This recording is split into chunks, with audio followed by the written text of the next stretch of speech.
So today we will start a new chapter under monetary policy, that is nothing but banking and finance. तो heading दे दीजिए banking and finance. Banking and finance. See banking and finance पढ़ने से पहले first thing is arises in our mind is what is a bank and why we need a bank in our economy. Let's see. Let's suppose there are two types of people in our economy. One is X and another is Y. X is having more wealth. X के पास ज़्यादा पैसा है. And Y is having less wealth. If you have more wealth, then there are three types of problem arises.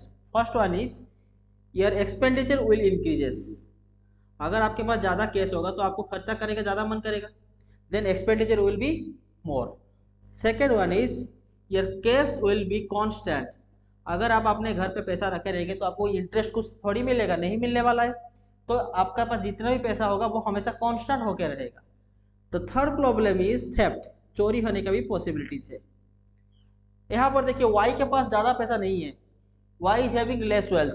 Let's suppose Y is planning to set up a business. Y को एक business set करना है, लेकिन उसके पास तो cash नहीं है. वो क्या करेगा? कैश किसके पास है? एक्स के पास है. Then this Y is going to approach X कि I need money to set up a business. Okay, अब मुझे बताइए क्या ये एक्स वाई को यहाँ पर लोन देगा? Answer is no. And why? Because there is no guarantee और security that Y is going to pay back to X. अगर कल को वाई अपना पैसा रिटर्न नहीं करेगा एक्स को, तो एक्स यहाँ पर कुछ कर नहीं सकता है. This is the only reason why we need a bank in our economy. To solve this type of problem we need a bank in our economy so that this bank is going to taking care the interest of both x and y. ठीक है. now see, let's suppose this x is having, let's suppose this x is having 1 crore of rupees with him. x के पास 1 crore rupees है. now this is x is come to the bank and park his 1 crore rupees here. अभी bank के पास कितना है? 1 crore rupees है. अगर आप bank में कुछ भी पैसा डिपॉजिट करेंगे तो इसके रिटर्न पर बैंक आपको कुछ इंटरेस्ट देगा. Let's suppose this bank is going to pay back the interest of 5% to the X. Bank यहाँ पर डिपॉजिटर जो एक्स है उसको 5% इंटरेस्ट रिटर्न दे रहा है. अब मुझे बताइए बैंक एक साल के बाद ये 5% जो इंटरेस्ट रिटर्न दे रहा है एक्स को, वो कहाँ से लाएगा? एक्स्ट्रा मनी कहाँ से लाएगा? यहाँ पर वाई है जिसको लोन चाहिए. Now this Y is going to approach this bank. Sir, I need money for set up a business. अभी बैंक क्या बोलेगा? I am ready to give you the loan, but I will charge 10% on you. 10% interest on you. Y is saying, okay, no problem. I will give you 10% of interest. Give me the loan. अब मुझे बताइए bank यहाँ पर 10% interest rate पर जो भी borrower है उससे लेके आ रहा है लोन, और यहाँ पर डिपॉजिटर को 5% दे रहा है. तो कितना अभी यहाँ पर रिमेनिंग हो रहा है? 5%.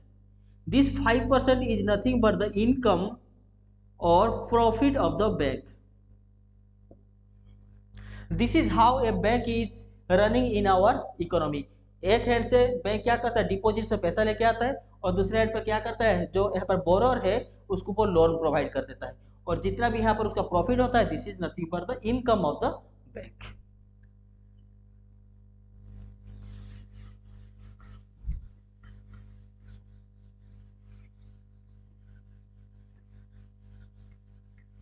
Now see, let's suppose there are 3 banks in our economy. यहाँ पर ये सोच लीजिए कि हम लोग के इकोनॉमी के अंदर 3 बैंक है. Bank number 1, bank number 2 and bank number 3. Okay, यहाँ पर आपका एक्स है,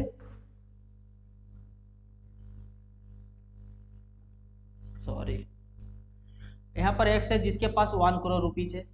अब मुझे बताइए ये जो नंबर 1 बैंक है वो यहाँ पर 5% इंटरेस्ट रिटर्न दे रहा है अपने डिपॉजिटर्स को. बैंक 2 5.5% इंटरेस्ट दे रहा है, और बैंक 3 जो है वो 9% इंटरेस्ट रिटर्न दे रहा है अपने डिपॉजिटर्स को. अब मुझे बताइए आप ये जो एक्स है, ये एक्स कौन सा बैंक पर जाकर डिपॉजिट करेगा? ऑब्वियसली बैंक 3 पे, कहीं ये जो बैंक 3 है वो ज़्यादा इंटरेस्ट रिटर्न दे रहा है. Then this X is going to park is 1 crore rupees in bank number 3. अब मुझे बताइए यहाँ पर वाई को लोन चाहिए था, यहाँ पर वाई बैठा है, इसको लोन चाहिए। Now this Y is going to approach this bank one, sir I need the money for setup a business. अभी बैंक वन क्या बोलेगा कि सर देखिए आपका बिजनेस बहुत रिस्की है, अगर मैं आपको यहाँ पर लोन प्रोवाइड करूंगा तो there is a possibility that आपका बिजनेस जो है प्रॉपर्ली रन नहीं करेगा, तो यहाँ पर आप मुझे पे बैक नहीं कर पाएंगे। सपोज मैं आपको 30 लाख लोन दे दूंगा, अगर कल को आपका बिजनेस प्रॉपर्ली रन नहीं किया और आपका लॉस हो गया तो आप यहाँ पर मुझे रिटर्न नहीं कर पाएंगे, अगर आप मुझे पैसा रिटर्न नहीं कर पाएंगे तो फिर मेरा लॉस हो जाएगा। इसीलिए ये बैंक जो है वो वाई को मना कर देगा कि हम आपको लोन नहीं देंगे। सेम रीजन बैंक नंबर 2 भी जो है वो वाई को देगा। अभी वाई के पास क्या चांसेस है, number 3 bank, Y is going to approach number 3 bank. अब यहाँ पर देखिए ये जो बैंक है ये कभी मना नहीं करेगा लोन देने के लिए, रीजन क्यों देखिए, ये ऑलरेडी अपना डिपॉजिटर्स को 9% इंटरेस्ट पर रिटर्न दे रहा है, इसलिए इकोनॉमी के अंदर ये एक जितना भी कस्टमर होंगे सारे कस्टमर इसी बैंक में ही अपना पैसा डिपॉजिट किए होंगे क्योंकि यहाँ पर ज़्यादा रिटर्न मिल रहा है। अगर यहाँ पर ये बैंक जो बोरर है उनको लोन प्रोवाइड नहीं करेगा तो फिर जो साल के एंड पर इतने सारे कस्टमर को यहाँ पर वो रिटर्न देने वाला है उतना पैसा वो कहाँ से लाएगा। That is the only reason why ये जो बैंक है, this bank is not going to see whether the business setup by the Y is risky और नॉट। वो ये चीज नहीं देखता है कि वाई की अगर हम लोन दे रहे कि क्या ये वाई लोन लेने के लिए एलिजिबल है, वो ये चीज नहीं देखेगा। वो डायरेक्ट बोलेगा कि सर देखिए मैं आपको लोन देने के लिए रेडी हूँ but I will charge 15% of high rate of interest on you. Y से नो प्रॉब्लम, आपको मेरे को जितने इंटरेस्ट रेट लगाना है लगा दीजिए क्योंकि मुझे लोन जैसे भी हो चाहिए।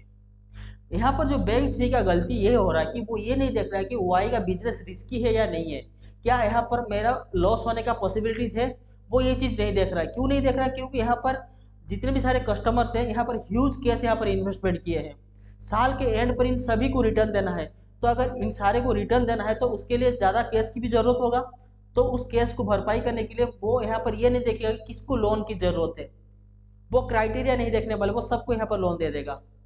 लेट सपोज सोचिए कि कल को वाई का बिजनेस प्रॉपर्ली रन नहीं किया और इसका बिजनेस लॉस में चला गया, देन वाई यहाँ पर क्या डिफॉल्टर हो गया।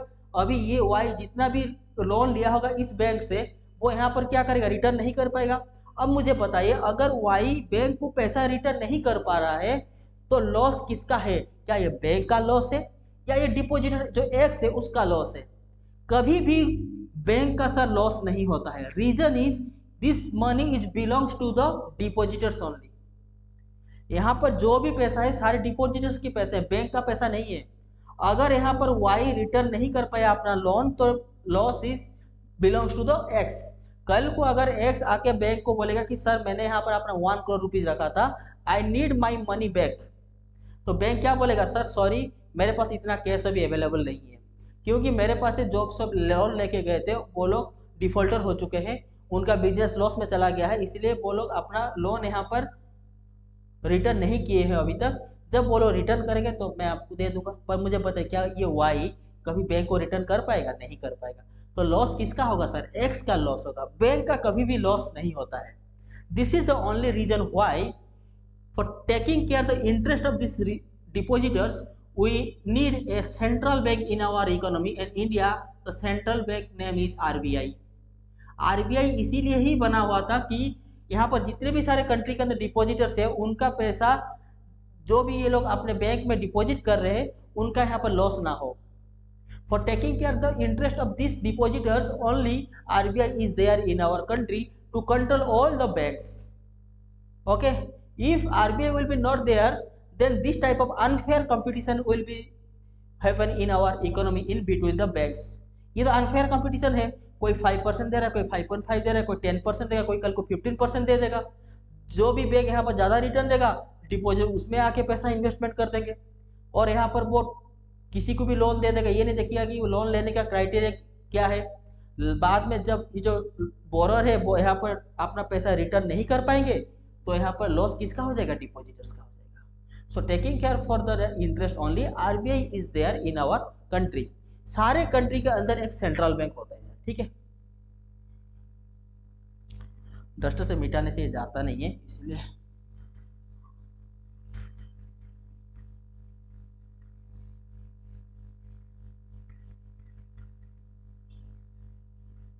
Now see let suppose x के पास पैसा है 1 करोड़ रुपीज। अगर वो बैंक को जाएगा अपना पैसा डिपॉजिट करने, तो there are 3 ways to deposit your money in your bank. First one is your saving account, second one is your current account, third one is your fixed deposit FD. आप अपने bank के अंदर या तो saving account में पैसा deposit कर सकते हैं, या तो करेंट अकाउंट, या तो फिक्स्ड डिपॉजिट में। ये जो सेविंग अकाउंट और करेंट अकाउंट, ये दो अकाउंट है, इस अकाउंट में आप जब भी चाहेंगे आप अपना कैश को विड्रॉल कर सकते हैं। इसीलिए इनको बोला जाता है कि demand deposit. Demand deposit, demand deposit का मतलब है आप जब भी चाहे यहाँ से डिमांड कर सकते हैं, अपना पैसा को विड्रॉ कर सकते हैं। बट फिक्स डिपॉजिट पे यहाँ पर आप कुछ पर्टिकुलर टेन्योर के लिए ही अपना पैसा फिक्स करके रखें, मतलब 1 साल के लिए या 1.5 साल के लिए अपना फिक्स डिपॉजिट की है, इसीलिए इसको बोला जाता है कि टाइम डिपॉजिट। अब इस टाइम से पहले पैसा अपना मनी जो है वो विड्रॉल नहीं कर सकते हैं। अगर आप विड्रॉल करेंगे तो फिर आपको उतना इंटरेस्ट रिटर्न पर नहीं मिलने वाला है। Time deposit. अब देखिए, अगर हम ये बोलेंगे कि एक बैंक के अंदर टोटल कितना सेविंग्स है, तो आप क्या बोलेंगे इसको, अगर इन दोनों को मिला देंगे तो हमको मिल जाएगा टोटल डिमांड, इसको आप लिख लीजिएगा, total demand and time deposit. Okay. और ये सेविंग अकाउंट और जो करेंट अकाउंट है, इन दोनों अकाउंट को मिलाकर एक टर्म बोला जाता है जिसका नाम है कासा, CASA, कासा। और एक चीज याद रखना है, ये जो सेविंग अकाउंट है, इस सेविंग अकाउंट में अगर आप अपने पैसे को डिपॉजिट करेंगे तो आपको कुछ ना कुछ इंटरेस्ट जरूर मिलेगा, लेकिन करेंट अकाउंट के ऊपर आपको कोई भी इंटरेस्ट नहीं मिलने वाला है। करेंट अकाउंट के ऊपर इंटरेस्ट रेट 0 है, and this current account is only used by the professionals only, professional और businessman. Salary person current account को यूज नहीं करते, अगर करेंगे भी तो उनको कोई फायदा नहीं है। ठीक है। अब यहां पर देखिए,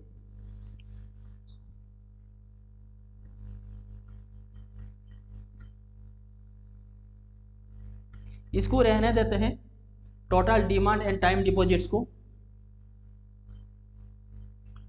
अब देखिए, जब आप एक बैंक को जाएंगे तो यहां पर आपको एक बैलेंस शीट मिलेगा लाइक दिस, इसको बोलते हैं एक बैंक का बैलेंस शीट।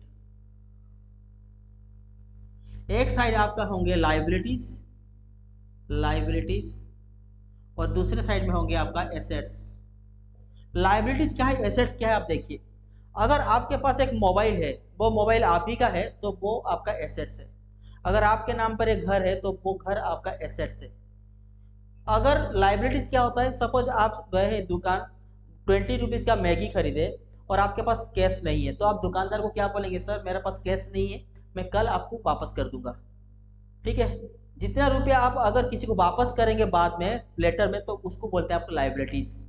तो एक बैंक के अंदर एसेट्स और लाइबिलिटी किसको बोलते हैं, देखिए, सपोज सोचिए ये एक बैंक है, यहाँ पर डिपॉजिटर्स जो है वो यहाँ पर कैश सेविंग कर रहा है, और यहाँ पर जो बोरर है वो यहाँ पर बैंक से लोन लेके जा रहा है। अब मुझे बताइए, ये बैंक का इनकम कहाँ से हो रहा है, क्या डिपॉजिटर से हो रहा है या बोरोवर से हो रहा है? अब मुझे बताइए, तो एक बैंक के अंदर जो इनकम होता है बैंक का, वो होता है उसका बोरोवर से, जो उसका पास से लोन लेके जाता है।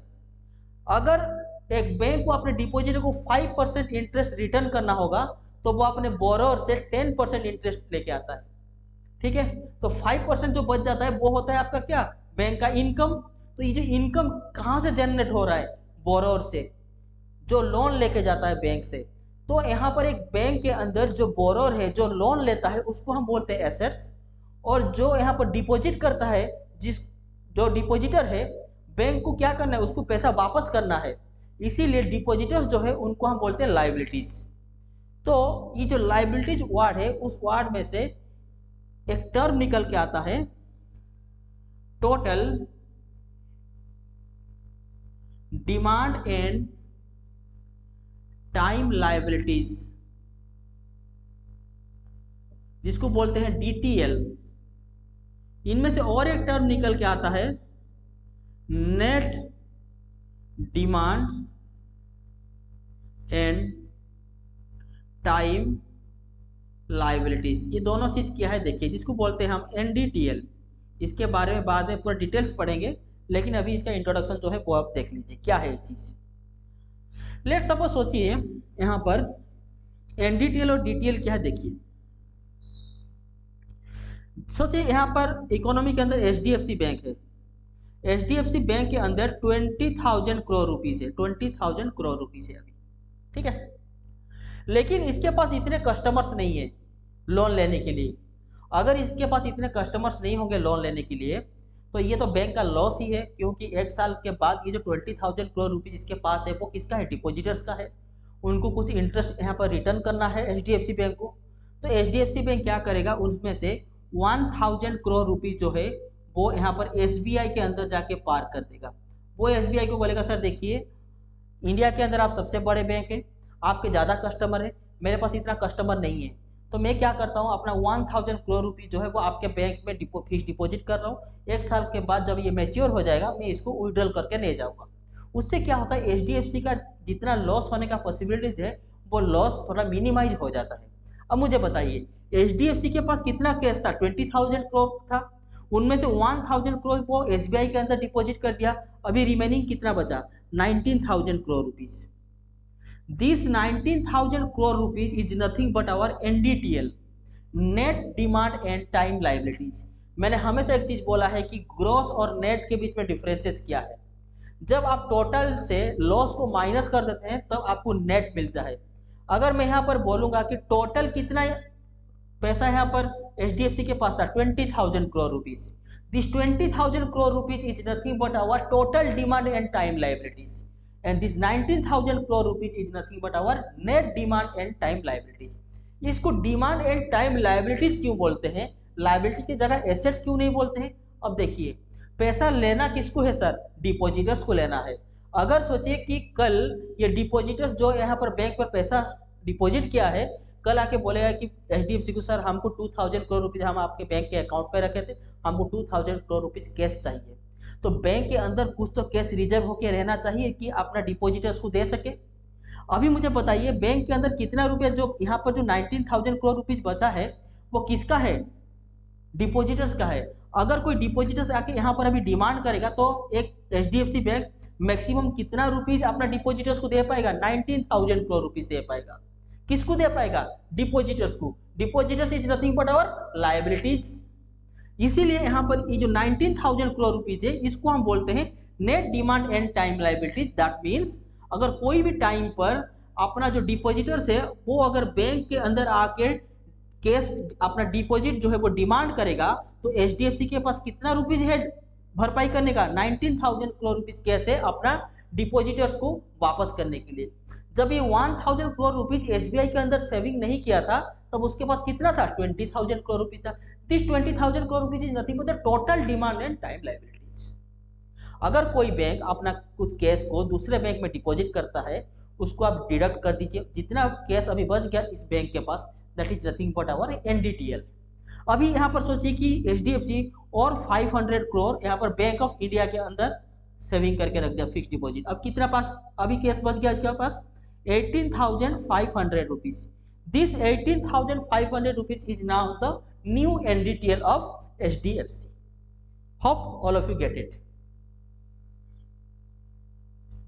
अगर if you want to write then write. NDTL क्या है, डिटेल क्या है वो हम बाद में पढ़ेंगे। अभी मैं यहाँ पर आपका total demand and time deposit पढ़ा था, इसीलिए मैं इस कॉन्सेप्ट को अभी यहाँ पर क्लियर कर दिया, ठीक है। डस्टर से आपका मिटता नहीं है ब्लैक कलर का मार्कर, इसीलिए इसके अंदर कॉलिन डाल के ही साफ करना पड़ रहा है।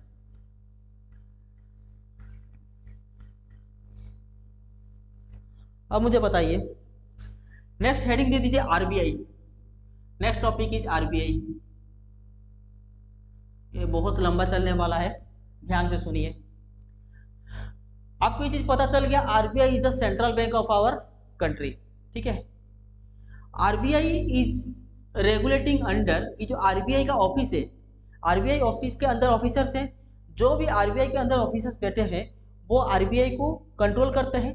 तो आरबीआई के अंदर जो भी काम होता है, जो भी वर्क होता है, that work is done under RBI act, RBI act 1934, RBI act 1934। अगर आरबीआई यहाँ पर कोई भी कॉमर्शियल बैंक को रेगुलेट कर रहा है, means to regulating bank, then कौन सा यहाँ पर लॉ है, banking regulating act, banking regulating act 1949 के तहत आरबीआई जो है कमर्शियल बैंक के साथ डील करता है। ठीक है, अब यहाँ पर देखिए, टू प्रिंटिंग द करेंसी। अब मुझे बताइए इकोनॉमी के अंदर जो करेंसी है उसको प्रिंट कौन करता है सर, आरबीआई करता है। तो उसके लिए भी एक लॉ है, that is to print currency is under Indian coinage act, Indian coinage act 2011। Note it down. ठीक है, RBI itself working under RBI act 1934। RBI is going to regulate all the commercial or private bank under Banking Regulation Act 1949, and RBI is going to print the currency in the Act of Indian Coinage Act 2011। एक RBI के अंदर एक sir governor होते हैं plus 4 deputy governor होते हैं, इसको याद रखिएगा, 4 डेप्यूटी गवर्नर होते हैं। Got it. जब 1935 पर आरबीआई बना था तब उसका हेडक्वार्टर जो था वो था आपका, एक सेकेंड,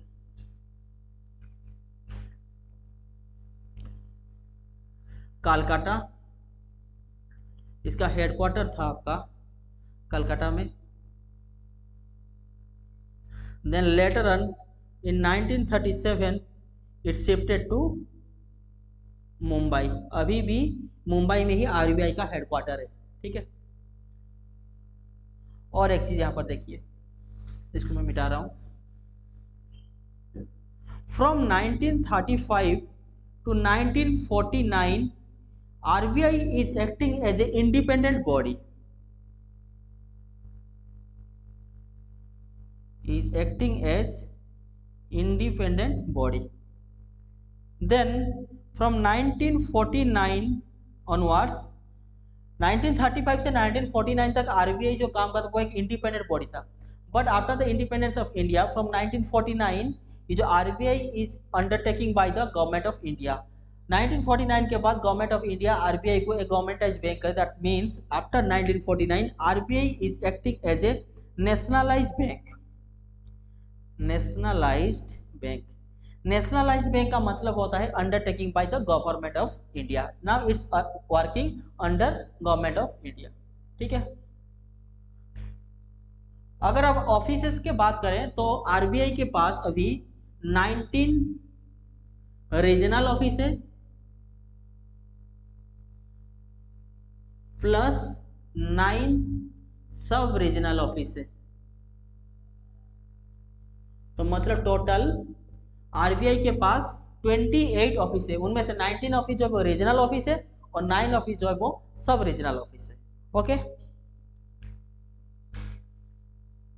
तो now give the heading function of RBI. अभी पढ़ेंगे हम फंक्शन ऑफ आरबीआई क्या है। फंक्शन ऑफ आरबीआई, अब देखिए क्या है।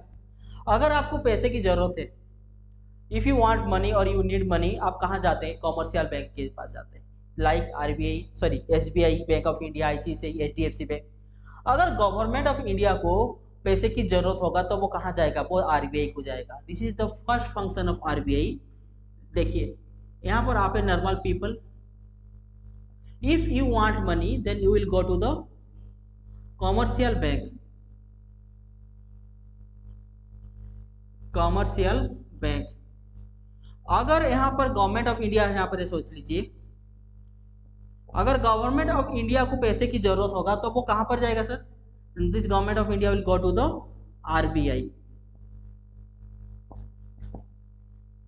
So this is the first function of RBI. Okay. Now see what the second function of the RBI. ठीक है, आरबीआई का सेकंड फंक्शन ये है कि to control the monetary policy of the India. अब देखिए क्या है मॉनेटरी पॉलिसी, जो इस चैप्टर का नाम भी है मॉनेटरी पॉलिसी. अब देखिए there are two type of policy in our economy. One is monetary policy and second one is fiscal policy. Monetary policy is controlled by RBI and fiscal policy is controlled by Government of India. ठीक है. Now we will study about monetary policy and fiscal policy we will study about on second chapter. Okay. अब देखिए monetary policy है क्या, उसका first point क्या है. जब भी आपके इकोनॉमी के अंदर जितने भी कॉमर्शियल बैंक है, आप यहाँ पर देखिए अगर आरबीआई नहीं होगा तो उनके बीच में अनफेयर कंपटीशन होगा. कोई भी बैंक 5% इंटरेस्ट रेट रखेगा, कोई 9% रखेगा, कोई 12% रखेगा, कोई 15% रखेगा. दैट मीन्स उनका कोई जो इंटरेस्ट रेट है वो यहाँ पर कोई फिक्स नहीं होगा. That's the only reason why RBI under monetary policy का जो पहला जो पॉइंट है that is nothing but to control the interest rate. Economy के अंदर इंटरेस्ट रेट क्या होगा, लोन रेट क्या होगा, हाउस लोन क्या होगा, स्टडी लोन क्या होगा, जितना सारा भी इंटरेस्ट रेट है that is nothing by control under RBI. RBI इसको कंट्रोल करता है. Second thing targeting the inflation. Targeting inflation. अगर मार्केट के अंदर इन्फ्लेशन कब होता है? जब मार्केट के अंदर हेवी कैश फ्लो होता है. मार्केट के अंदर सभी लोगों के पास अगर पैसा ज़्यादा हो जाएगा तो फिर मार्केट का जो भी यहाँ पर सामान है उस सामान का प्राइस इंक्रीज होगा. अगर प्राइस इंक्रीज हो जाएगा तो मार्केट के अंदर इन्फ्लेशन हो जाएगा. तो इस इन्फ्लेशन को कंट्रोल करने का काम भी किसका है? आरबीआई का पास है. ठीक है. Then the third point of the monetary policy under monetary policy is the money supply. Money supply का मतलब ये होता है कि आपके इकोनॉमी के अंदर कितना कैश फ्लो हो रहा है, उनमें से कितना डिपॉजिट होकर रह रहा है, इसको बोलते हैं मनी सप्लाई. तो इस मनी सप्लाई को भी कंट्रोल कौन करता है सर? आरबीआई करता है under monetary policy. The third point is money supply. Money supply के ब्रैकेट में लिख लीजिए कैश एंड डिपॉजिट. मार्केट के अंदर कितना कैश फ्लो हो रहा है और बैंक के अंदर कितना कैश डिपॉजिट होकर रह रहा है, इसका जो यहाँ पर कंट्रोल है वो कौन करता है? आरबीआई करता है. Then fourth point is promotional and development work. promotional and development work. देखिए promotional और development work क्या है? आप लोग नेट बैंकिंग यूज करते हैं, फोन पे यूज करते हैं, गूगल पे यूज करते हैं, इंटरनेट बैंकिंग यूज करते हैं. This net banking and internet banking like आपका जो भी है आपका ऑनलाइन ट्रांजेक्शन लाइक गूगल पे, फोन पे, this type of things is control also under by monetary policy in RBI. ये जो आपका फोन पे, इंटरनेट बैंकिंग, नेट बैंकिंग है, this is nothing but your promotional and development work. This thing also controlled by RBI under monetary policy. This is the four criteria under monetary policy that RBI is going to regulating this things in our economy. अगर आप fiscal policy की बात करेंगे तो fiscal policy क्या है sir? Fiscal policy का दो ही चीज है, एक है एक्सपेंडिचर और दूसरा है रेवेन्यू.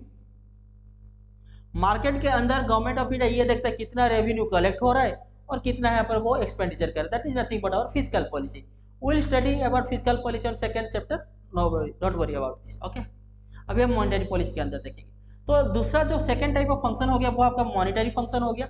अंडर मॉनेटरी फंक्शन पहला जो क्लॉज है वो है control the interest rate. Market के अंदर कौन सा बैंक कितना इंटरेस्ट रेट रखेगा वो यहाँ पर आरबीआई कंट्रोल करते हैं under monetary policy. Second thing is targeting the inflation. Market के अंदर अगर इन्फ्लेशन होगा उसको कैसे कंट्रोल करना है वो भी यहाँ पर आरबीआई मॉनेटरी पॉलिसी के अंदर इसको कंट्रोल करता है. Third thing is money supply. एक इकोनॉमी के अंदर कितना कैश फ्लो हो रहा है और कितने डिपॉजिट्स होकर रह रहा है कमर्शियल बैंक के अंदर, that is also observe by RBI under monetary policy. And fourth point is promotional and development work. That means net banking और जो आपका फोन पे, गूगल पे, ये जो सर्विस आपको मिल रहा है that was also controlled by RBI under monetary policy. Okay, now see The last function of RBI is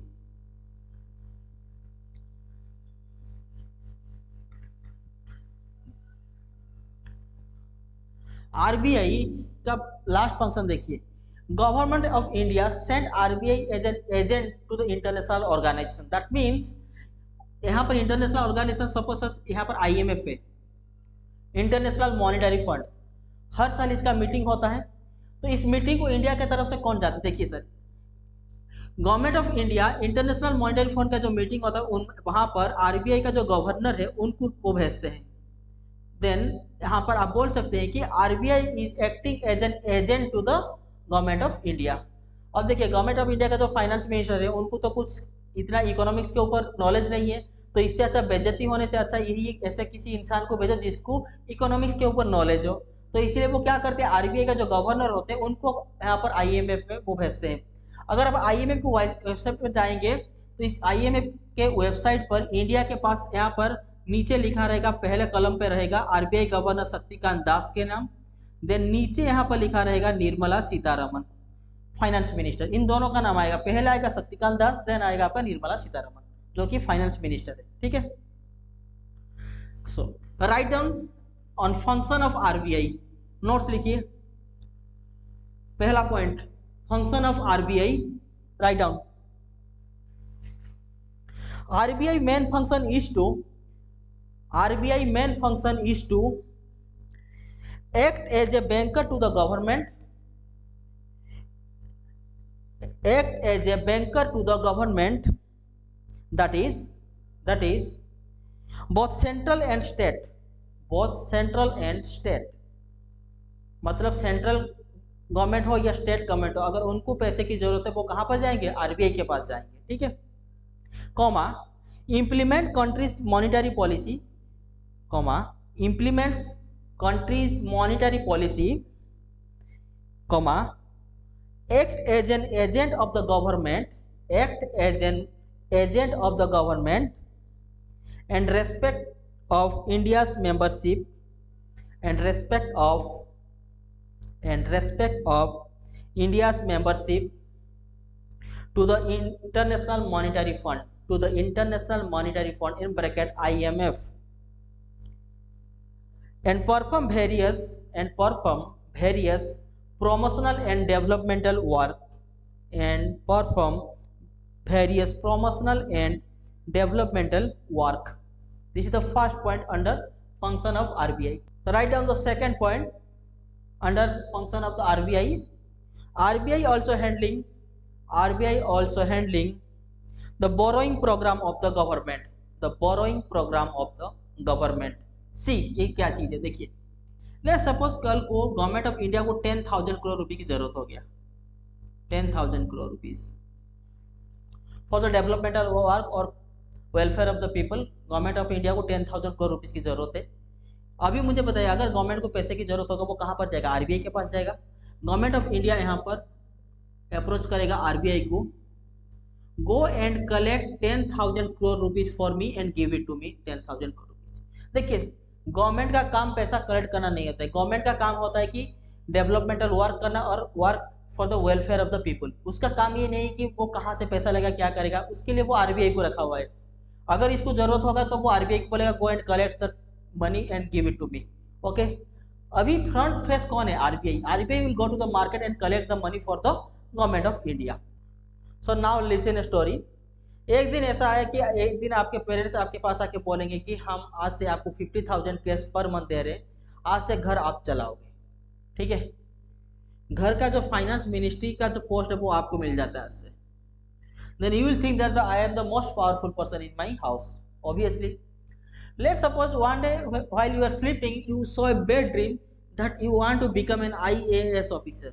obviously, seeing a bad dream to becoming an IAS officer is a bad dream only.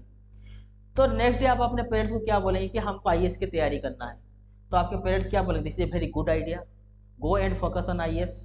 और आपके parents ये भी बोलेंगे आपको भी IAS की तैयारी करना है, इसलिए आप ये जो 50,000 रुपीज हम आपको पर मंथ दे रहे थे घर चलाने का काम, वो यहाँ पर आप छोड़ दीजिए, आप ओनली IAS का तैयारी करने के लिए फोकस कीजिए। ये जो काम है इस काम हम आपके छोटे भाई या छोटे बहन को दे देते हैं, अब आप मुझे बताइए, क्या आप अपने हाथ से इतने बड़े पोस्ट को जाने देंगे? कभी जाने नहीं देंगे। कल को सपोज सोचिए 1 महीना आपने योजना खरीद के ले आए, नेक्स्ट मंथ जब आपको योजना खरीद के लेके आना पड़ेगा, तो आप आपको अपने छोटे या भाई हो या बहन हो, उसको क्या बोलेंगे? मुझे 10 रुपीज़ दो, मुझे योजना खरीदना है। आपके छोटे भाई या छोटे बहन क्या बोलेंगे? पढ़ता वढ़ता तो है नहीं, बस हर महीना योजना खरीद के ले आता है। That means your younger brother और your younger sister is going to control you, क्योंकि पावर अभी उनके पास है, पैसा तो उनके पास है, आपके पास तो पावर है नहीं। तो मुझे बताइए, क्या आप ये पावर छोड़ेंगे? कभी कभी नहीं छोड़ेंगे। देन आप अपने पेरेंट्स को क्या बोलेंगे कि ठीक है, this is a very good idea, मैं अपने ये पावर छोड़ने को रेडी हूँ, बट मेरे जो यंगर ब्रदर और यंगर सिस्टर है उनको इस चीज़ का एक्सपीरियंस नहीं है, how to run a house. आप पहले उनको बोलिए कि मेरे अंदर पहले ट्रेनिंग ले कि घर कैसे चलाना होता है। जब मुझे लगेगा कि उनको ये चीज़ के इस चीज़ के बारे में पूरा नॉलेज हो गया, तो मैं ये पोस्ट छोड़ने के लिए रेडी हूँ। अब आप मुझे बताइए, क्या आप अपने यंगर ब्रदर और यंगर सिस्टर को प्रॉपर तरीके से ट्रेनिंग देंगे? कभी ट्रेनिंग नहीं देंगे। This is the very good quality of A bureaucrat. Like this, government of India को जब भी पैसा की जरूरत होता था, तब आरबीआई उसके लिए अरेंज करके लेके आता था। And RBI is doing this work from since 1949। 1949 से ही आरबीआई यही काम गवर्नमेंट ऑफ इंडिया के लिए कर रहा है। अब देखिए 2007 और 2008 में when UPA government was in power, then they proposed a organization called Debt Management Office, डेब्ट मैनेजमेंट ऑफिस, जिसका नाम था DMO। This is totally under government of India. अब यहाँ पर आप देखिए, अब गवर्नमेंट ऑफ इंडिया क्या बोलेगा आरबीआई को कि सर देखिए, ऑलरेडी आपके पास बहुत सारा काम है, ऑलरेडी आपके पास मॉनेटरी पॉलिसी को कंट्रोल करने के लिए जिम्मेदारी दिया गया है। एक काम कीजिए, आप जो यहाँ पर काम करते थे मेरे लिए कि जो भी पैसा अरेंजमेंट करके मुझे देते थे, ये जो काम था वो हम आपसे ले जाते हैं, एंड वो जो काम है वो हम डेब्ट मैनेजमेंट ऑफिस जो DMO बनाए हैं उसको हम दे देंगे। ठीक है। अब मुझे बताइए, क्या आरबीआई अपना पावर कभी भी किसी दूसरे एजेंसी को हैंडओवर करेगा? कभी नहीं करेगा। क्या आप यहाँ पर हैंडओवर किए? कभी नहीं किए। आरबीआई क्या बोला गवर्नमेंट ऑफ इंडिया को? सर देखिए, to set up a new body like डेब्ट management office is a very good idea, but sir I am the only one who is working this thing from since 1949 sir. कम से कम आप डेब्ट management office बनाने से पहले मेरे से कंसल्ट तो कर सकते थे। तो एक काम कीजिए, आप डेब्ट मैनेजमेंट ऑफिस में जितने भी सारे ऑफिसर्स हैं उनको बोलिए मेरे अंडर आके ट्रेनिंग लेने के लिए, क्योंकि उनको तो इस चीज का एक्सपीरियंस नहीं है तो how to collect the money for the government. जब इनका ट्रेनिंग पूरा हो जाएगा तो ये जो पोस्ट है वो हम DMO को हैंडओवर कर देंगे।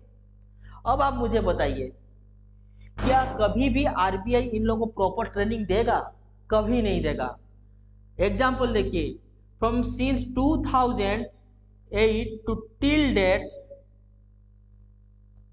ट्रेनिंग आज तक चल रहा है सर। लास्ट 15 ईयर से ट्रेनिंग चला, अभी तक ट्रेनिंग खत्म नहीं हुआ है। This is the very good sign of the bureaucrat. RBI यहाँ पर अपना जो भी पोस्ट है, जो भी यहाँ पर पावर है, वो कभी भी किसी दूसरे एजेंसी को हैंडओवर करना नहीं चाहता है। क्योंकि अब यहाँ पर देखिए, आरबीआई यहाँ पर क्या सोचता है कि जब भी गवर्नमेंट ऑफ इंडिया को पैसा की जरूरत होगा तो हम यहाँ पर पूछते नहीं बोले गवर्नमेंट ऑफ इंडिया को, अगर आपको 10,000 करोड़ चाहिए तो आरबीआई यहाँ पर पूछेगा आपको 10,000 करोड़ रुपीज क्यों चाहिए। अगर ये जो पावर है वो दूसरे एजेंसी को सौंप देगा। अब मुझे बताइए, क्या आरबीआई के पास ये पावर होगा आपको गवर्नमेंट को क्वेश्चन करने के लिए आपको इतना पैसा क्यों चाहिए? और ये चीज भी सही है, अगर यहाँ पर आरबीआई गवर्नमेंट ऑफ इंडिया को ये चीज नहीं पूछेगा आपको इतना पैसा कहाँ क्या इन्वेस्टमेंट करना है, तो गवर्नमेंट ऑफ इंडिया भी यहाँ पर अपने हिसाब से पैसा खर्चा करेगा।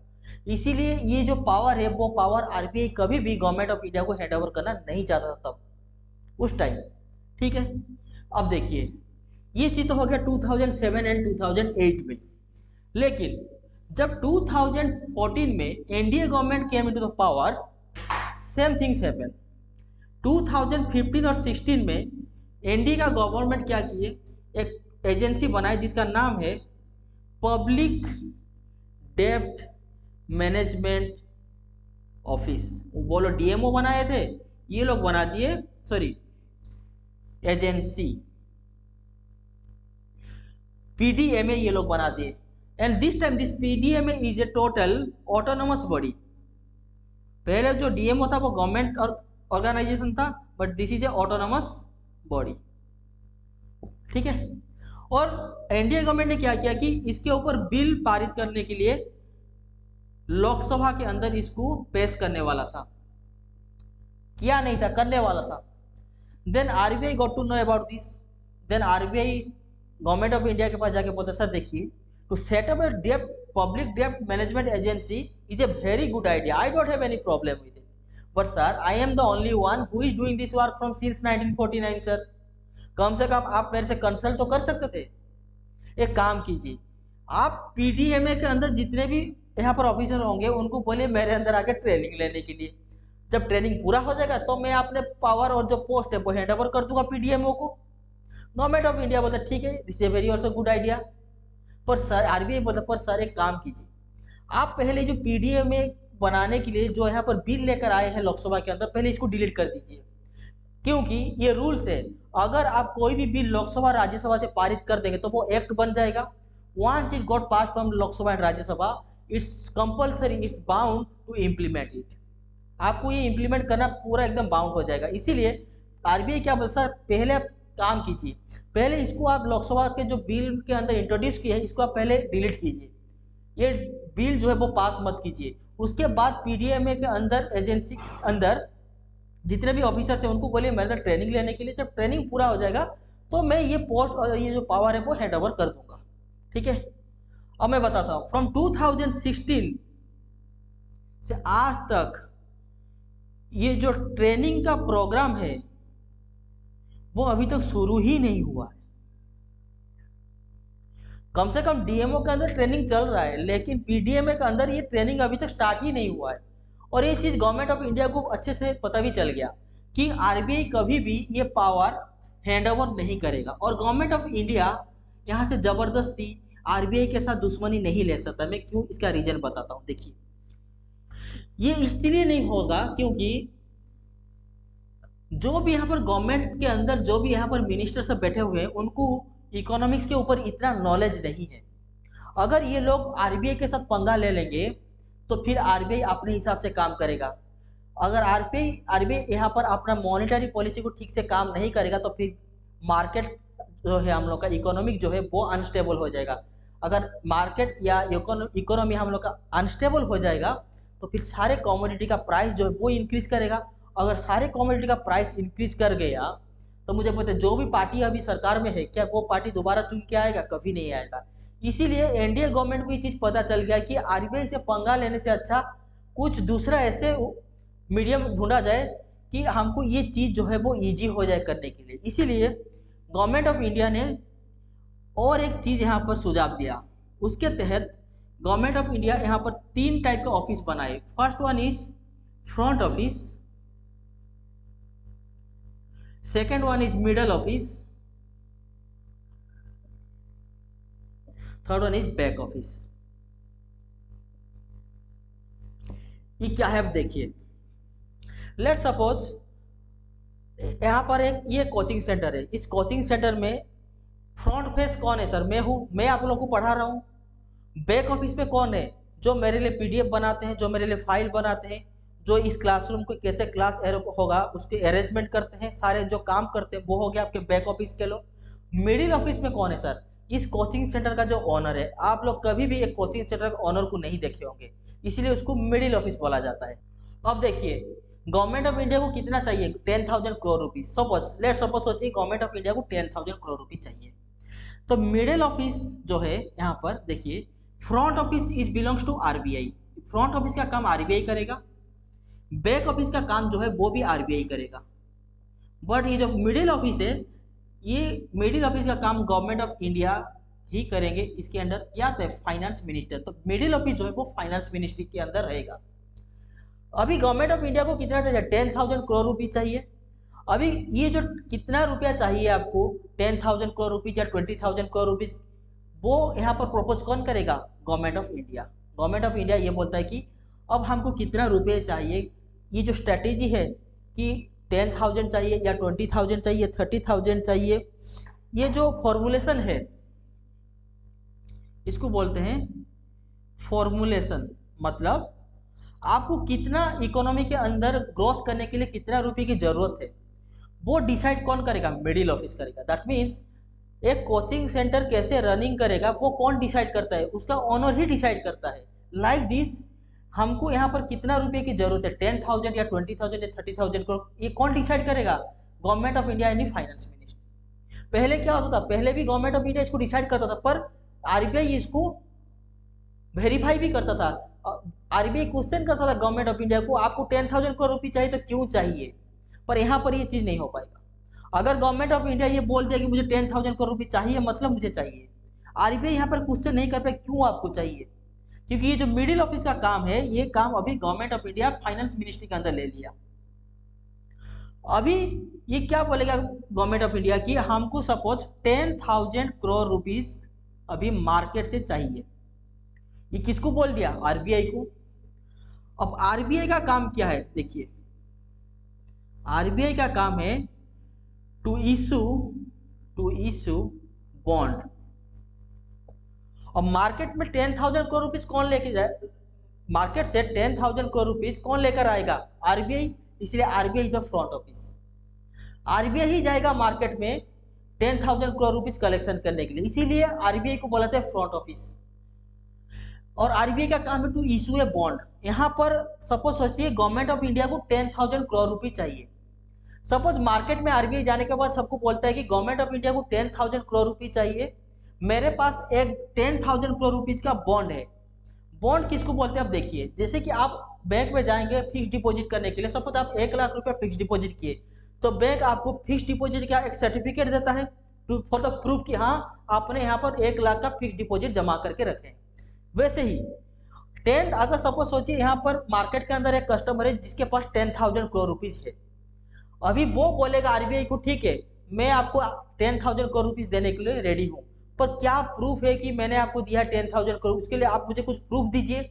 इसीलिए गवर्नमेंट ऑफ इंडिया जब यहाँ पर बोलेगा कि मुझे 10,000 करोड़ रुपीज चाहिए, तो अभी आरबीआई का काम है इस 10,000 करोड़ रुपीज के ऊपर एक बॉन्ड इशू करने का। यहाँ पर ये एक बॉन्ड बनाएगा। इस बॉन्ड में ये लिखा रहेगा कि 10,000 crore rupees at the rate 8% interest for 10 years. और नीचे यहाँ पर बॉन्ड इशू करने के बाद इस बॉन्ड को भेज देगा गवर्नमेंट ऑफ इंडिया को, बोलेगा कि आप इसको सिग्नेचर करके दीजिए, क्योंकि पैसा किसको चाहिए? गवर्नमेंट ऑफ इंडिया को चाहिए। बॉन्ड इशू आरबीआई करता है, लेकिन ये बॉन्ड बनाने के बाद इस बॉन्ड को भेज देता है गवर्नमेंट ऑफ इंडिया को। यहाँ पर फाइनेंस सेक्रेटरी जो है, फाइनेंस सेक्रेटरी, वो फाइनेंस सेक्रेटरी यहाँ पर सिग्नेचर करते हैं। जितने भी गवर्नमेंट बॉन्ड होता है वहाँ पर नीचे फाइनेंस सेक्रेटरी का सिग्नेचर रहता है, क्योंकि ये पैसा किसको चाहिए था सर? गवर्नमेंट ऑफ इंडिया को चाहिए था। अभी जो भी यहाँ पर मार्केट में सपोज सोचिए यहाँ पर एक्स बैठा हुआ है, एक्स के पास 10,000 करोड़ रुपीज है, ये आरबीआई को बोलेगा कि मेरे पास 10,000 करोड़ रुपीज है, मेरे से ले जाइए, तो इसके बदले में मुझे कुछ प्रूफ तो चाहिए। तो इसीलिए आरबीआई जो यहाँ पर बॉन्ड इशू किया होगा, जिस बॉन्ड के नीचे फाइनेंस सेक्रेटरी का सिग्नेचर होगा, वो बॉन्ड आरबीआई एक्स को दे देगा। इसके बदले में एक्स क्या करेगा? 10,000 करोड़ रुपीज जो है वो आरबीआई को दे देगा, एंड इस 10,000 करोड़ रुपीज को आरबीआई ले आके गवर्नमेंट ऑफ इंडिया को दे देगा। इसीलिए RBI act as a front office work. अब समझ में आ गया मिडिल ऑफिस और फ्रंट ऑफिस क्या है? Middle office is like a coaching centre owner. कैसे आपका कोचिंग सेंटर चलता है वो कौन डिसाइड करता है? कोचिंग सेंटर का ओनर। लाइक दिस, कितना रुपया गवर्नमेंट को चाहिए वो जो कैलकुलेशन होता है वो कौन करता है? Government of India. देन वो बोलता है आरबीआई को जाओ कलेक्शन करके लेके आओ, इसीलिए मार्केट के अंदर कौन जा रहा है कलेक्शन करने के लिए? आरबीआई। तो आरबीआई हो गया front office. Then what is back office? अब मुझे देखिए, तो ये जो प्रोसेस है, ये बॉन्ड बनाना, इस बॉन्ड को इशू करना, ये जो सारी चीजें जो काम है वो काम कौन करता है? आरबीआई करता है, इसलिए इसको बोलते हैं बैक ऑफिस। बैक ऑफिस में जितने भी पेपर वर्क होता है आरबीआई का वो होता है।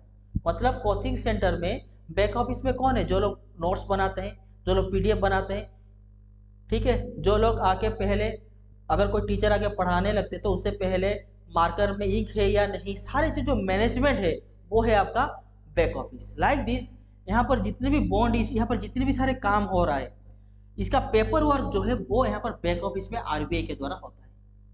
तो मतलब अभी अगर गवर्नमेंट ऑफ इंडिया को पैसे की जरूरत होगा तो आरबीआई इस तरह से काम करता है। जो भी फॉर्मुलेशन का काम है, कितना रुपया चाहिए वो गवर्नमेंट यहाँ पर इशू करता है। देन यहाँ पर आरबीआई उसके लिए बॉन्ड इशू करता है, इस बॉन्ड को लेके मार्केट पे जा रहा है, इस मार्केट में किसी एक पर्सन को वो बॉन्ड देके उसके बदले में पैसा लेके गवर्नमेंट ऑफ इंडिया को देता है। तो इसलिए फ्रंट ऑफिस हो गया, ये मिडिल ऑफिस हो गया, और फ्रंट ऑफिस का जितना भी पेपर वर्क है वो यहाँ पर होता है बैक ऑफिस में। ठीक है, write down the notes. This is the second point under function of RBI. Okay, write down. In the budget 2016 and 17, in the budget of 2016 and 17, it was proposed to set up an independent PDMA.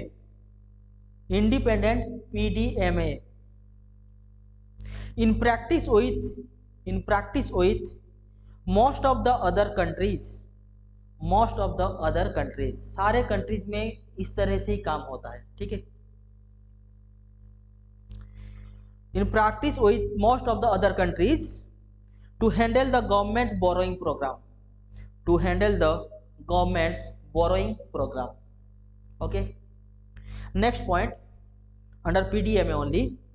PDMA was proposed to be set up as an autonomous agency,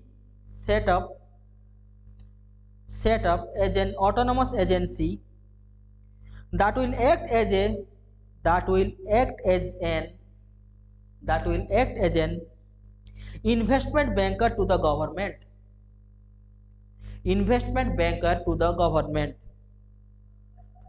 and will raise capital, RAISC, and will raise capital through bonds and the government, for the government. Next line. But later on government withdrew this clause,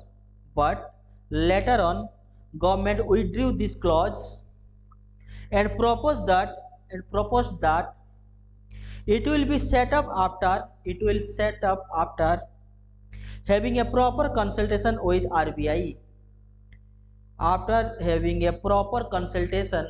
with RBI, लेकिन अभी तक consultation start ही नहीं हुआ है। ठीक है, next point. currently RBI handles issuance,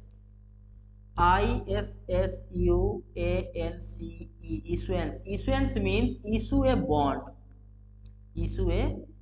issuance का मतलब होता है issue a bond like front office। ठीक है, currently RBI handles issuance, in bracket लिख लीजिए कि issue a bond, in bracket front office work, bracket close, and infrastructure bracket के अंदर लिखिए बैक ऑफिस। इंफ्रास्ट्रक्चर का मतलब होता है कि आपका paper work. Okay, and infrastructure in bracket back office of government securities, full stop. The middle office, which is currently with finance ministry,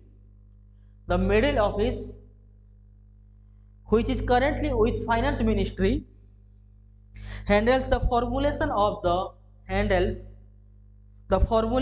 the long-term debt management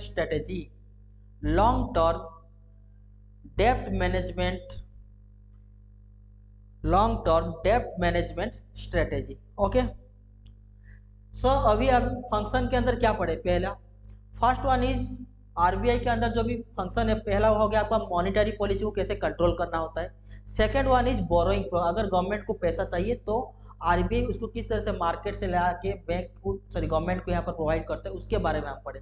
there are two function that we are study today. Okay, RBI के अंदर और भी बहुत सारे function है, और भी 4 से 5 फंक्शन है। That function we will study in the next class. ठीक है, तब तक के लिए आप इसको एक बार रिवाइज कर लीजिएगा। जब नेक्स्ट क्लास देखिएगा उससे पहले ये क्लास को अच्छे से रिवाइज कर लीजिए कि फंक्शन ऑफ आरबीआई का जो 2 पॉइंट्स है, first one is monetary policy को कैसे कंट्रोल करना होता है, and second function was government का जो बोरोइंग प्रोग्राम है, उस बोरोइंग प्रोग्राम को आरबीआई कैसे हैंडल कर रहा है, कि पहले कैसे करता था, 2007-8 में कैसे हुआ, फिर 2016-17 में कैसे पीडीए में प्रपोज हुआ, अभी फिर से कैसे काम कर रहा है पीडीए में, कैसे अभी आरबीआई गवर्नमेंट ऑफ इंडिया के लिए अभी पैसा अरेंजमेंट कर रहा है in this front office, middle office और बैक ऑफिस के बारे में।